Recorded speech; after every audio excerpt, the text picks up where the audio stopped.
আমি আজি যি ঠাইলৈ আহিছোঁ লাওখোৱা পঞ্চায়তৰ এলেকা বা সিফালে বৰগুলি তাৰ আগতে আমাৰ উত্তৰ পশ্চিম পঞ্চায়ত আটাইখিনি জাগা ব্ৰহ্মপুত্ৰৰ নৈৰ পাৰৰ আৰু মাথাউৰিৰ বাহিৰত আছে, মানে নৈৰ পাৰত আছে। ইয়াত ক'তো মাথাউৰি ক্ষয় ক্ষতি হোৱা নাই। নদীত পানী বাঢ়িছে। এই ঠাইখিনিত এইকেইখন গাঁৱত পানী হৈছে। এইখিনিলৈকে 3খন ৰাজহ গাঁও আছে। এই 3খন ৰাজহ গাঁৱতে হৈছে পানী। আৰু ইয়াত এতিয়া আমি ইতিমধ্যে ৰাইজক যিখিনি সাহায্য দিব লাগে ৰিলিফ, সেইখিনি আমি ইতিমধ্যে যোগাৰ কৰিছোঁ। আজি আবেলিৰ পৰা দিব পৰা হ'ব। আৰু ইয়াত এটা কথা, ইয়াত আৰু মাথাউৰি বনোৱাৰ কোনো সা সুবিধা নাই। গতিকে এইখিনি লোক পানীৰ লগত সদায় থাকিব লাগিব। গতিকে তেখেতসকলক ইয়াত আমি কি সুবিধা কৰি দিব পাৰোঁ, হাইলেণ্ড বনাই দিব লাগিব বা অন্যান্য সা সুবিধাখিনিহে ইয়াত ঠিক কৰি দিব লাগিব। আৰু নদীত অলপ খহনীয়া হৈ আছে, এই খহনীয়াটো যাতে ৰোধ কৰিব পাৰি তাৰ কাৰণে ব্যৱস্থা ল'ব লাগিব।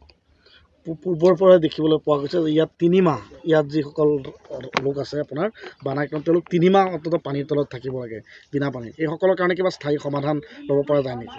তেখেতসকলে কৈছে নৈৰ পাৰতকৈ তেওঁলোকৰ গাঁওখন অলপ দত আছে।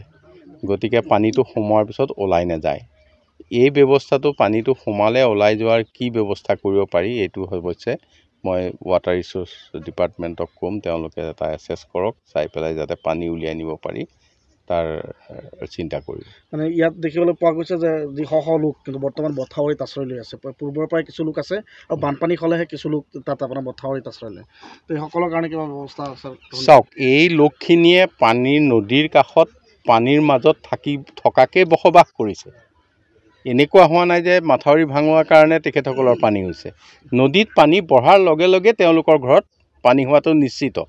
আৰু আমি চৰকাৰেও তেওঁলোকক চৰকাৰী নিয়ম মতে যিখিনি সা সহায় কৰিব লাগে সকলো সময়তে কৰি আছোঁ, এতিয়াও কৰিম।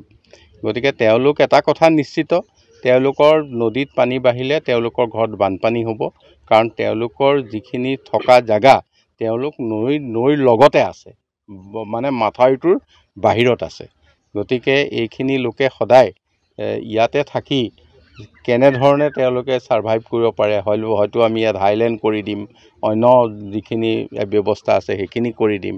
গতিকে তেখেতসকলে নিশ্চয় ভাবিব লাগিব যে এতিয়া মই লগ পালোঁ মানুহ, তেওঁলোকে কৈছে আমাৰ ঘৰত পানী উঠা নাই। কিয়? যে আমাৰ সদায় পানী হয় কাৰণে আমি ঘৰৰ ভেটিটো বনাওঁতেই ওখকৈ বনাইছোঁ। গতিকে তেনেধৰণে ইয়াত বাস কৰিবলৈকে আমি ঠিক কৰিব লাগিব। ছাৰ, আৰু দেখিবলৈ পোৱা গৈছে যে আপুনি এটা ঘৰত সোমাইছে যে কেৰেলাত যুৱক এজনৰ মৃত্যু হৈছে বহিৰাজ্যত গৈ। গতিকে আপুনি তাৰ ঘৰত গৈছিলে ছাৰ? হয়, মই তেখেতসকলৰ পৰিয়ালকো লগ পালোঁ। তেখেতসকলৰ পৰিয়ালৰ লগত আমাৰ থানাৰ OC-ক আমি যোগাযোগ কৰাই দিছোঁ, যাতে তাত পুলিচৰ লগত যোগাযোগ কৰি তেওঁৰ শৱদেহ বা সৎকাৰ কৰাকে ধৰি বাকী সকলোখিনি ব্যৱস্থা ঘৰৰ সন্মতিক্ৰমে কৰি দিবলৈ আমি ঠিক কৰি আহিছোঁ।